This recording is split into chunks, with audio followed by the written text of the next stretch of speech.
So today, we're going to talk about one of Delhi's most incredible landmarks. And look, it's not just about how stunning it is, but it's the story behind it. A story of compassion, of sacrifice, and it all centers on this amazing 8-year-old boy. And that's really the big question we're tackling, isn't it? How did one child's compassion end up creating a place of healing that has served millions? It's this wild story of how a selfless act in the middle of a crisis turned a fancy royal bungalow into this sacred place, a place whose legacy of service is still going strong today. All right, let's get into it. So let's start right where it is today, the Gurudwara Bangla Sahib. If you've ever been, it's just buzzing with this energy of faith and service right in the heart of Delhi. Now, this place is beautiful for sure, a really important historical site. But what it's really famous for is its Sarovar. That's the sacred pool.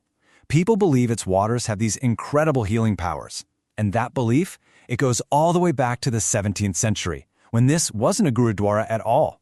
It was actually the bungalow of a king, Raja Jai Singh, who had a very, very special guest staying with him, the 8th Sikh Guru. And yeah, that special guest was Guru Harikishan. He became the spiritual leader of the Sikhs at the unbelievable age of just 5 years old. I mean, can you imagine? They called him the Bala Pritam, which means the child guru. And even though he was just a kid, he had this wisdom and this deep compassion that was, about to be put to the absolute ultimate test. Okay, so this brings us to the main event, the central conflict that drags our young guru all the way to Delhi. And it's a big one. He gets a summons from pretty much the most powerful and, honestly, the most feared man in all of India. I mean, talk about a contrast. You've got this 8-year-old kid whose whole mission is about service and compassion. And on the other side, you've got the Mughal Emperor Aurangzeb. This guy was a force of nature, known for being absolutely ruthless, ambitious, and wanting total control over everything.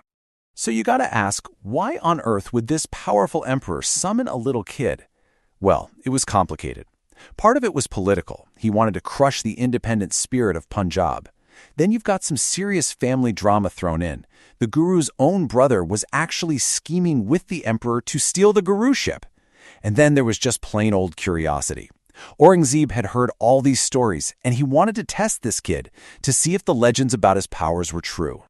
And this is what made the whole trip to Delhi so incredibly dangerous. It wasn't just about facing the emperor. See, Guru Harikishan had made a sacred promise to his father. He swore he would never see the face of the cruel Aurangzeb. So now, what does he do? He's in this impossible situation. So, the guru decides to go. He travels to Delhi and stays as a guest at Raja Jai Singh's bungalow. But he makes it really clear, I'm here for my followers, not to see the emperor. But, of course, the tests of his wisdom, they start pretty much the second he arrives. So there's this really famous story about the queen's test. She was super skeptical, How can a child be a real guru? So she comes up with this plan. She disguises herself as a servant and sits with all the other handmaidens.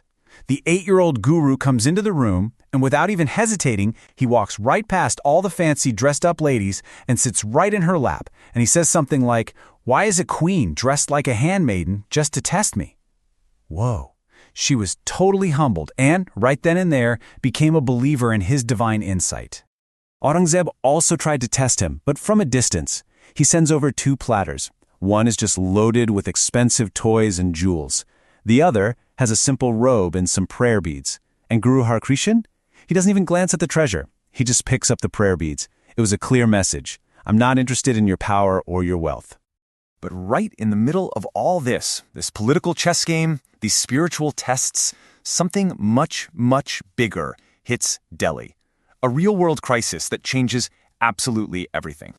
Suddenly, the city is just devastated.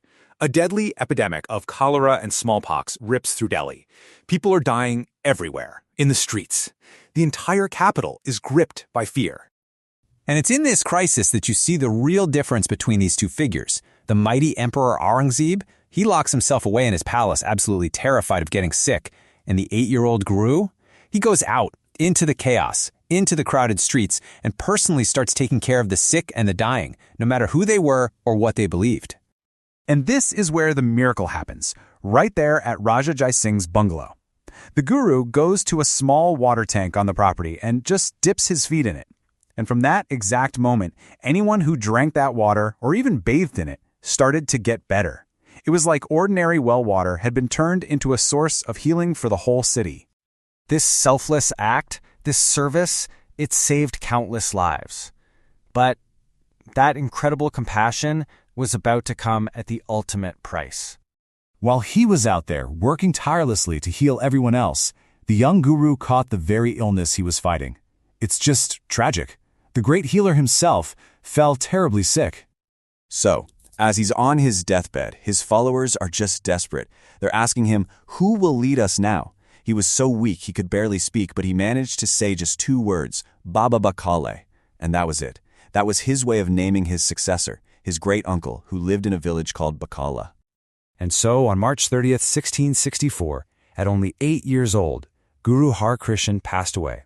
Think about it.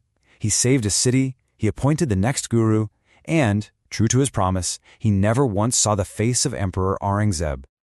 But the story has one more little twist. It's said that Aurangzeb, being stubborn, came to see the guru's body, still determined to finally lay eyes on him. But as he got close, this blinding light just filled the room, and he was forced to run away in terror. So even in death, the guru's vow was protected. All right, for our last section, let's see how this unbelievable story from centuries ago created the living, breathing legacy that we see today. What's so incredible is that the Guru's spirit of service, it never left that spot.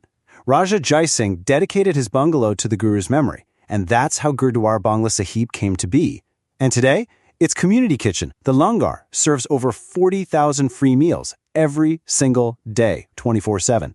There's a hospital there that gives free medical care. That one act of compassion from a little boy just continues, multiplied thousands and thousands of times over every day. And that really leaves us with this one big thought, doesn't it? The story of Guru Harikishan proves that the impact of a life isn't about how long it is. It's measured in compassion, in courage, in selfless service.